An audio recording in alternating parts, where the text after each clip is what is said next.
CBSE class 10th के maths के तीसरे चैप्टर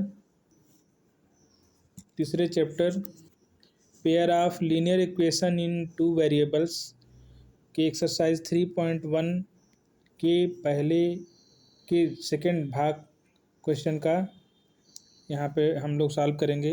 ये सवाल है 5 pencils and 7 pens together cost Rs 50, whereas 7 pencils and 5 pens together cost Rs 46.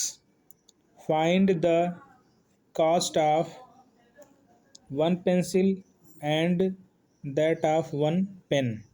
तो आइए इस क्वेश्चन को हम लोग सॉल्व करते हैं। तो यहाँ पेंसिल को हम लोग x मान लेते हैं और पेन को y। तो यहाँ लिखेंगे let us assume that pen is equal to x and pencil is equal to x and pen is equal to y। अब यहाँ पर जो है दो इक्वेशन बनेंगे। यहाँ पे दिया हुआ है 5 पेंसिल 7 पेन और इनका जो है टोटल मूल्य दिया है 50 rupees.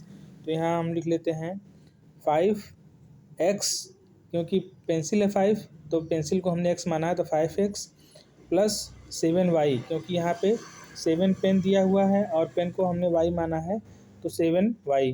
5x plus 7y is equal to 50, क्योंकि इन दोनों का दाम 50 रुपीज़ दिया है। तो ये इक्वेशन 1 हो गया। इसके बाद सेकंड इक्वेशन बनेगा। यहाँ पे सेकंड लाइन में लिखा हुआ है कि 7 पेंसिल्स एंड 5 पेन्स इनका जो है टोटल मूल्य 46 रुपये है। तो यहाँ पे 7 पेन है तो 7x प्लस 7 पेंसिल्स हैं तो 7x प्लस 5y यानी कि 5 पेन है। इन दोनों का मूल्य जो है 46 दिया है। तो एक सेकंड इक्वेशन ये बन गया, इक्वेशन 1 इक्वेशन 2। अब इस इक्वेशन के हिसाब से क्वेश्चन को आगे हम सॉल्व करते हैं। पहले इक्वेशन में जो कि 5x प्लस 7y बराबर 50 है, इसमें हम जो है y बराबर 5 लिखते हैं। तो यहाँ लिखेंगे लेट y बराबर 5, यानी y की जगह पे अगर हम 5 लिखें तो क्या होगा। तो y की जगह अगर हम 5 लिखेंगे तो आएगा 5x plus 7 into 5 is equal to 50। यहाँ पे कैलकुलेट करेंगे तो 5x प्लस इसका गुणा हो जाएगा तो 7 5 जो 35 हो जाएगा बराबर 50 हो जाएगा। तो इसके बाद जो है यहाँ पे 5x इज इक्वल टू 50, 35 इधर आएगा तो माइनस हो जाएगा तो 50 माइनस 35 इज इक्वल टू 15 बचेगा, यानी कि 5x बराबर 15 बचा। x बराबर फिर निकालेंगे तो 15 और ये 5 नीचे आ जाएगा तो x बराबर 15/5 हो जाएगा। इसको सॉल्व करेंगे तो 3 आएगा। यहाँ पर जो है x का मान आ गया 3, तो यहाँ पे x बराबर 3 लिखेंगे। सो x बराबर 3 एंड y बराबर 5 हम लोगों ने माना था यहाँ पे कि y बराबर 5। तो एक आंसर ये हो गया x बराबर 3 y बराबर 5, ये एक आंसर हो गया। इसके बाद इसी इक्वेशन में अगर हम लोग x की जगह पे 0 लिखें तो क्या होगा। तो यहाँ लिखेंगे लेट x बराबर 0।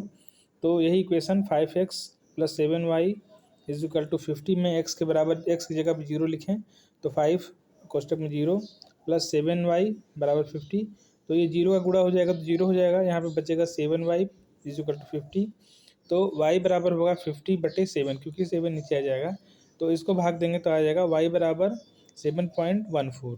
तो यहाँ पर जो है एक आंसर ये आया। सो x बराबर 0, क्योंकि हम लोगों ने माना था x बराबर 0, और y बराबर आया 7.14। तो ये एक सोल्यूशन हो गया। अब यहाँ पे जो दूसरा इक्वेशन था 7x प्लस 5y बराबर 46, ये सेकेंड इक्वेशन था, इसको हम लेते हैं। तो आइए देखते हैं। इस इक्वेशन में हम जो है सबसे पहले y बराबर 0 रख के देखते हैं। तो लिखेंगे लेट y बराबर 0, और यहाँ पे इस इक्वेशन में y की जगह 0 रखेंगे तो हो जाएगा 7x प्लस 5y की जगह पे यहाँ 0 रख दिया बराबर 46। इसको सॉल्व करेंगे तो ये तो 0 हो जाएगा, क्योंकि 0 में गुणा होगा 5 का 0, तो आ जाएगा 7x बराबर 46। तो x बराबर आएगा 46/7, क्योंकि 7 नीचे आ जाएगा। इसको कैलकुलेट करेंगे तो x बराबर आएगा 6.57। तो यहाँ पर जो है इस तरह से x बराबर 6.57 आ गया।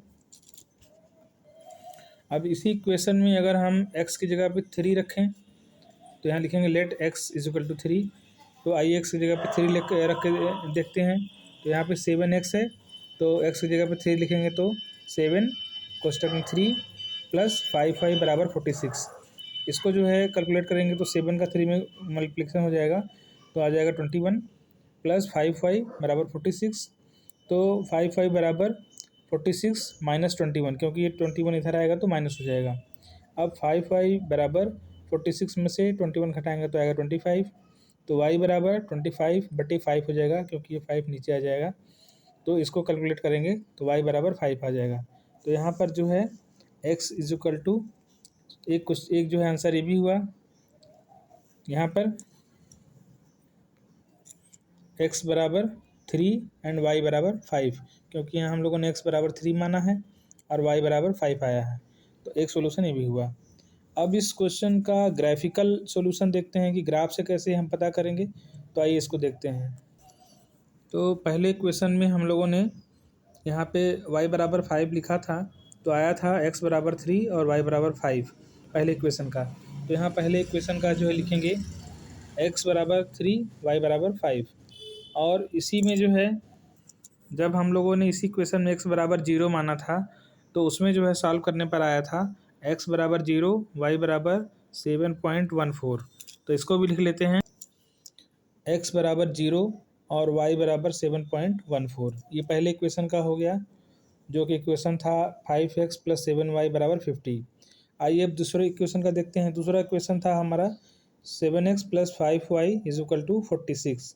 तो इस इक्वेशन में जब हम लोगों ने y बराबर 0 रखा था तो x बराबर आया था 6.57। तो यहाँ पर जो है हम लिख लेते हैं, देखिए y बराबर 0 तो x बराबर आया था 6.57। इसी प्रकार इसी इक्वेशन में जब हम लोगों ने x बराबर 3 रखा था तो y बराबर आया था 5। तो यहाँ पे लिख लेते हैं x की जगह 3 और y की जगह 5। अब हम ग्राफ में जो है इसको प्लांट करते हैं, इसको रखते हैं। तो x 3 है और y 5 है।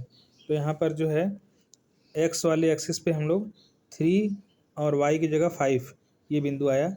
यहाँ पे हम लोगों ने लिख दिया 3 5 ये बिंदु आया।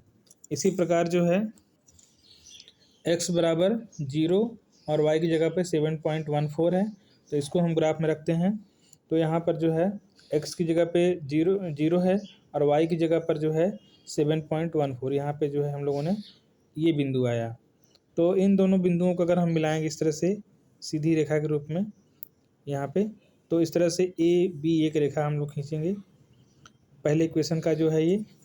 इसके बाद दूसरे इक्वेशन का हम लोग देखते हैं। दूसरे इक्वेशन में x बराबर 6.57 है और y बराबर 0 है। तो यहाँ पर जो है आइए देखते हैं हम लोग, x की जगह पे जो है 6.57 रखते हैं, यहाँ आएगा, और y बराबर, तो इस तरह से जो है y बराबर 0 है तो यहाँ पर ये बिंदु आएगा, x बराबर 6.57 और y बराबर 0, तो यहाँ पे ये बिंदु आएगा। इसी प्रकार दूसरा है इस सेकंड इक्वेशन का x बराबर 3 और y बराबर 5।